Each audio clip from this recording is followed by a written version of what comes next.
एक आदमी रेगिस्तान में पेशाब कर रहा था। तभी उसकी नजर दूर किसी चमकती चीज पर पड़ी। काफी उत्सुकता में वो पास गया और हाथ से रेत हटाई तो देखा एक पत्थरनुमा शायद ये सोना है। उसने दूर खड़े अपने साथी पास आया।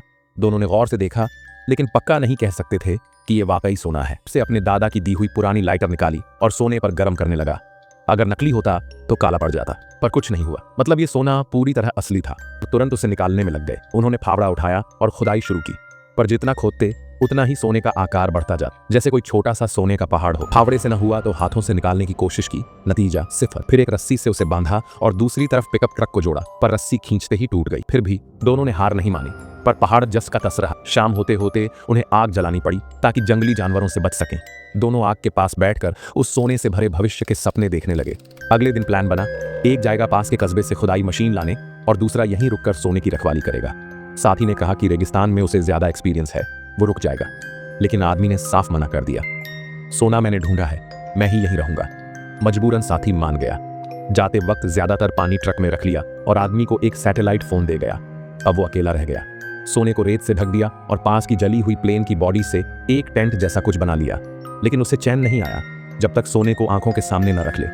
इसीलिए वो प्लेन के पार्ट्स को तोड़कर धीरे धीरे वहां लाया और एक छोटा शेल्टर बना लिया।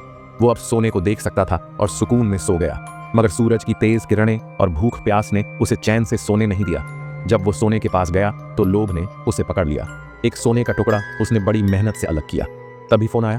साथी ने बताया कि ट्रक का इंजन खराब हो गया है, वापस आने में और देरी होगी। ये सुनते ही आदमी का हौसला टूटने लगा। उसने कहा कि अब और नहीं हो रहा और उसने एक टुकड़ा भी निकाल लिया है, तो जल्दी वापस आओ। लेकिन दूसरी तरफ से जवाब आया, तू बस सोने की रखवाली करता रह, मैं जल्दी आता हूँ। अब वो हर वक्त जंगली कुत्तों से घिरा रहता, रात भर जलती मशाल लेकर उन्हें भगाता। सुबह होते ही वो फिर से टेंट में जाता, लेकिन नींद नहीं आती। उसी दौरान एक सांप रेंगता हुआ आया। भूख से बेहाल आदमी ने चाकू उठाया और उसे मारने दौड़ा, पर फिसल गया और न तो सांप मरा न ही कुछ खाने को मिला। उल्टा उसका बचा खुचा पानी भी गिर गया। प्यासा आदमी फिर से प्लेन के मलबे की तरफ गया कि कुछ और इस्तेमाल हो सके। तभी उसने देखा कोई औरत दूर से आ रही है।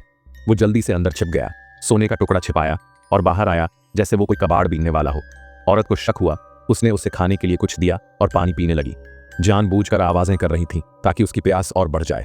उसने सीधे सवाल किया, तू यहाँ क्या कर रहा है? आदमी ने गोलमोल जवाब दिया और वापस टेंट की तरफ बढ़ गया। लेकिन औरत पीछा करती रही। आखिरकार वो चीख पड़ा, दूर हो जाए यहाँ से।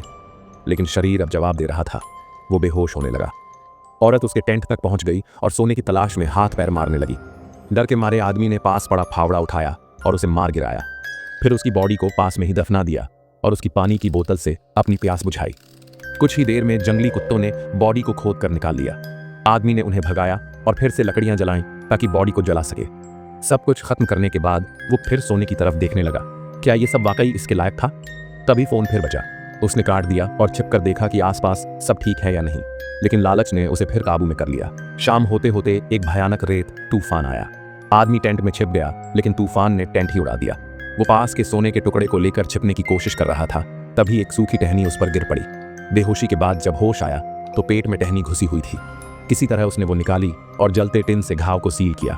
दर्द से बेदम हो गया, फिर भी आंखों में सिर्फ सोने का सपना था। तभी उसने देखा वही औरत जैसे उसकी तरफ आ रही हो, हाथ में तीर कमान ली। उसे लगा कि वो आत्मा बनकर बदला लेने आई है। इसी दौरान एक बिच्छू उसके जख्म में घुस गया, लेकिन अब उसे फर्क नहीं पड़ा। उसे चाहिए था सिर्फ सोना। वो घिसटता हुआ सोने की तरफ बढ़ रहा था। तभी फिर फोन बजा। एक नई औरत की आवाज आई। उसने पूछा, तुम मेरी बहन को तो नहीं देखा? उसे क्या पता कि उसकी बहन अब इस दुनिया में नहीं रही, लेकिन कुत्तों ने हर निशान मिटा दिया था। औरत को कुछ समझ नहीं आया और वो चली गई।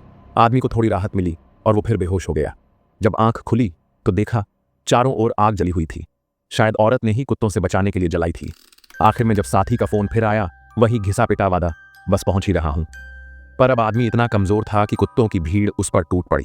वो उसे घसीट कर ले गए और आखिरी सांस तक उसकी आंखें बस उस सोने की तरफ ही देखती रहीं।